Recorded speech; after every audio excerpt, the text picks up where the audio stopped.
My name is Corey Pegues. I'm the former commanding officer of the 67th Precinct in East Flatbush, Brooklyn. I'm a retired police officer. I did 21 years of service. I retired in 2013. I rose through the ranks pretty quickly and have a book out right now called Once a Cop, The Street, the Law, Two Worlds, One Man. Fascinatingly interesting individual. His life when he started out as a teenager was in a completely different world. Yes, well, I started selling drugs at the age of 13. I started selling marijuana. I started selling loose marijuana. As a matter of fact, when I was that young, I didn't really think I was doing anything that bad because there was a lot. Everybody was smoking marijuana. So just a familiar story, no matter what part of the world you're from. Deprived background, looking for money, and if everyone else is doing it, sure, why not? But he quickly graduated from selling marijuana to a lot of heavier stuff. Okay, so what happened was we started selling marijuana, and I actually graduated from marijuana to mescaline tabs. Those are pills, and I was selling loose cocaine, cocaine what people snort. And then around in the 80s, crack cocaine hit the United States, and then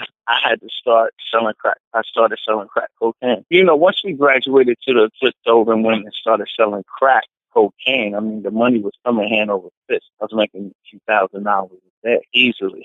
And, I had a crew, a main crew, it was like 5 of us, and we always making a couple $1,000. That's how big crack became in our community. I like to always say, if you hang around, Wall Street people, you're going to probably go on Wall Street and sell stocks. I hung around with drug dealers and gangsters. And so it was inevitable for me to gravitate toward that experience. And as you can imagine, selling crack cocaine in the 80s wasn't the safest profession to be in. Oh, yeah, it was very dangerous. At the height of the crack era in the 80s, the mid to late 80s, there were over 2,000 homicides in the city alone. It was very dangerous. As I write in my book, there was instances where I carried guns, actually shot someone. It's in the book. And it was just a very dangerous time. It was a dangerous time in New York City. So, and I'm not condoning what I did and my friends did, but we didn't even realize it was that dangerous for what we was doing. So what was his turning point? He went from making thousands of dollars a day to dropping it all, joining the military and winding up in the NYPD. I knew all along that what I was doing was wrong. Even when you read in the book, you'll see more realistically I was fighting with what I was doing. I knew it was wrong to carry guns. I knew I shouldn't have been selling drugs. So then once my child was born, my father left when I was in the 3rd grade, and I wanted to be there for him. So when I had him, I said, I really got to get out of here now. I could be this drug hero, or I could actually change my life. So unlike many with his upbringing and background, he went on to completely transform and change his life and wound up becoming one of the top executives in the NYPD, where he got a different perspective on the link between violence and criminal organizations. Well, in my experience, and I was an executive in the biggest police department in the United States. Most of the crime, like the hardcore crime, the killings, are really coming from gangs. And all of the gangs are dealing with drugs for the most part. That's how they make their money. The gangs are dealing with drugs. There's not too many people walking down the street and just get shot and killed. Most of the crime is related to drugs. And when I say drugs, I'm talking about hardcore drugs. I haven't seen too many crimes where marijuana was the key to the crime. But crack cocaine, regular cocaine, heroin, oxycodone, these prescription drugs. I've seen cases where these drugs was really linked to the crime. But marijuana, which America is trying to legalize in some shape or form, in my experience in only 21 years, I haven't seen marijuana be a major factor in somebody committing a crime.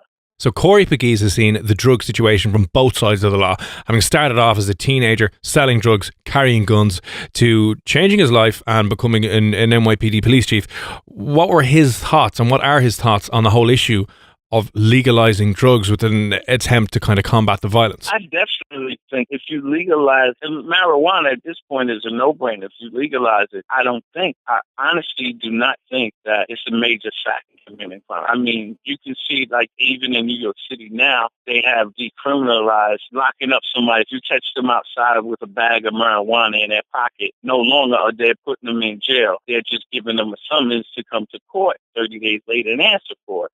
And it hasn't been a major increase in giving people marijuana summonses, So before they was just putting these young kids in jail, putting them through the system, and they was getting arrest records. No longer, they're not doing that no longer, and crime hasn't gone up. So it shows. I mean, just that little change in marijuana shows there are less arrests for marijuana, a lot less. They was doing thousands and thousands of arrests, where now they're giving out summonses here and there, and it's probably not even a lot of summonses. So I think definitely legalizing the marijuana, because if you legalize it, then you take the secrecy out of the drug dealers. If you could go to the corner store and get a bag of weed for $5, the drug dealer can't sell it to you for 10. Hardcore drugs such as crack cocaine, heroin, cocaine itself, I do believe we should enforce those drugs, because those drugs, they really decimate families. I definitely don't think we should legalize crack cocaine, because we saw the effects of what that drugs did in the 80s, and we saw the effects of heroin in the 70s. We don't want to go back to that, and we definitely don't want the government being the source to having. But marijuana, I'm all for legalizing it.